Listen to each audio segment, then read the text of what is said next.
Selamat petang, salam sejahtera. Terima kasih karena bersama dengan saya di Nazlin Unity Channel. Baru-baru ini kita digemparkan dengan satu pendedahan luar biasa, yaitu benarkah kerajaan Malaysia akan mengharamkan TikTok?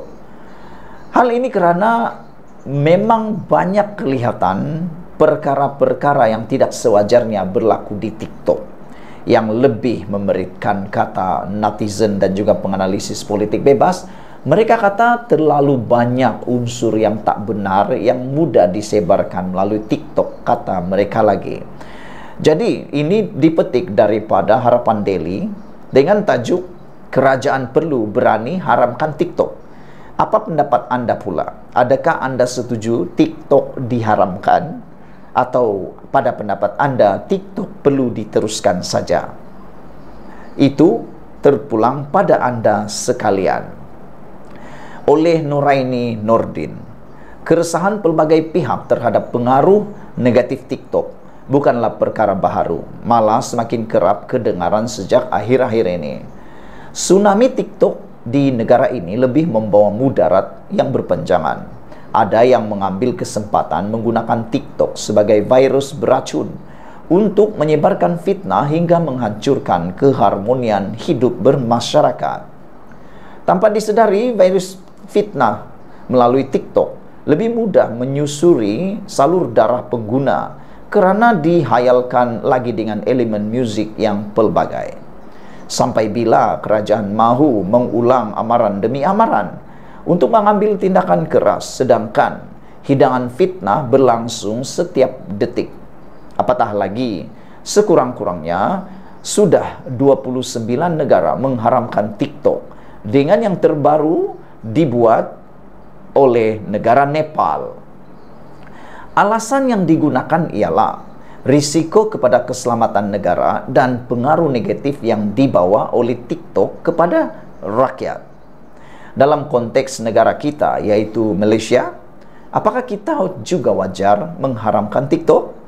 Sebelum kita teruskan ulasan ini, tolong bantu saya tinggalkan komen Anda dalam ruangan komen.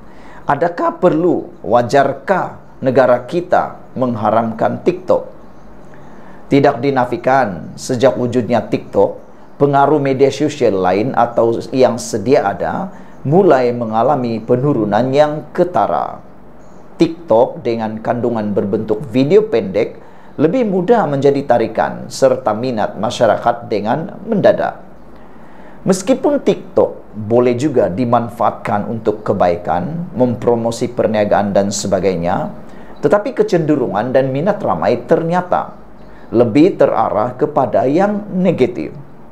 Malah kumpulan kiri, penentang kerajaan, pemecah belah masyarakat, pengadu domba kaum, penghasut kebencian, penyebar berita palsu, terlihat lebih memaksimumkan saluran media sosial TikTok ini untuk kepentingan mereka.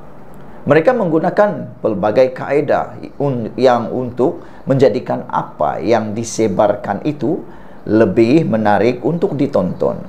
Tidak kurang juga, TikTok juga memberi kelekaan kepada ketagihan yang melampau kepada anggota masyarakat, terutama golongan remaja dan anak-anak yang masih bersekolah. Yang ini saya setuju, yaitu TikTok boleh memberikan kelekaan serta menjadi ketagihan yang melampau, terutamanya kepada remaja dan anak-anak. Dan sorry to say, saya minta maaf untuk katakan bahwa TikTok bukan saja dapat melekakan anak-anak kecil, golongan remaja, tetapi daripada pemerhatian saya secara pribadi, ia juga telah melekakan suami istri, anak-anak, bahkan orang tua sekalipun. Mereka tak sedar 1-2 jam menonton TikTok mereka boleh habiskan dengan berdiam diri, melihat, scroll dan scroll, tanpa mereka perasan atau tanpa mereka sedar. Mereka sudah menghabiskan masa berjam-jam di TikTok. Yang lebih mengecewakan, ada juga orang yang sampai lupa solat, sampai lupa beribadat kerana TikTok. Jadi adakah patut TikTok diharamkan dalam kerajaan Malaysia? Sila tinggalkan komen Anda. Saudara-saudara sekalian, akhirnya beban kerosakan yang berlaku dalam masyarakat dan negara terpaksa ditanggung oleh kerajaan, sedangkan mereka yang berbuat kejahatan itu lepas tangan begitu saja. Dalam tempo jangka panjang, mampukah kerajaan menanganinya? Jangan sampai nasi sudah menjadi bubur, sudah jatuh baru terengada. Atau tiada TikTok, keadaan negara, keharmonian masyarakat dan hubungan antara kaum akan jadi lebih aman? Mana yang lebih penting? Secara perbandingan, memang tidak dinafikan jika kebaikan untuk masa depan negara dan generasi pewaris yang menjadi keutamaan kerajaan, mengharamkan TikTok adalah langkah yang munasabah dan wajar sekali untuk diambil. Meski barangkali tindakan mengharamkan TikTok akan menyebabkan kerajaan dilabel cuba menyekat kebebasan, namun membiarkan kebebasan yang tidak terkawal adalah sama seperti mengundang bahaya kepada negara dengan sengaja. Dalam hal ini, bukankah tanggung jawab utama kerajaan ialah memastikan negara dan masa depan rakyatnya sentiasa terjamin berbanding membiarkan mereka diancam bahaya yang makin parah daripada masa ke semasa?